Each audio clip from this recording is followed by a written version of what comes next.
আজি মই আপোনালোকৰ ওচৰলৈ ৰেচিপি অনা নাই। এজোপা গছৰ ঔষধি গুণৰ বিষয়ে ক'বলৈ লৈছোঁ। এজোপা ক'লা হালধি গছ। ক'লা হালধি এইজোপা চিনি পাইছেই চাগে। এইটো টুকুৰা ক'লা হালধি। এতিয়া ক'লা হালধি পাবলৈ নাই। এয়া ক'লা হালধি।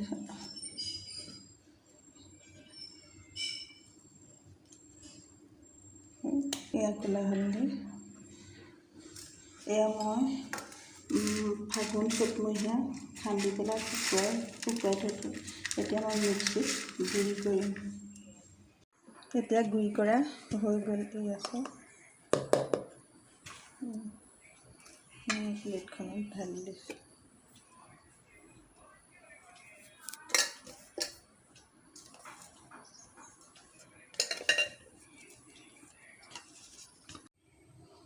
এতিয়া মই টেমাত ভৰাই পেলাই গেছ হ'লে আপোনালোকে ইয়াৰ গুড়িত 1 চামুচ নিমখ অকণ লৈ পানীৰ লগত খাই দিব।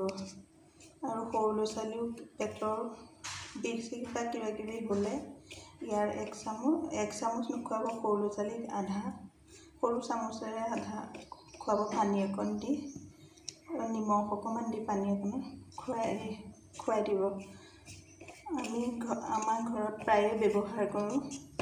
আমাৰ গেছ কিবাকিবি খালেই আজিকালি গেছ হয়েই সকলোৱে। আৰু হাত ভৰি ভাগিলেও ইয়াৰ ক'লা হালধিৰ টুকুৰা পিচি পেলাই বিষ হোৱা জেগাত বান্ধি দিলে বিষ ভাল পায়। হালধিৰ ৰস উলিয়াই আধা চামুচ খালেও পেটৰ বিষ, মূৰৰ বিষ আৰু শৰীৰৰ ভিতৰৰ আন বিষো নাইকিয়া হয়। যেনেও এমাহমান খাব লাগে।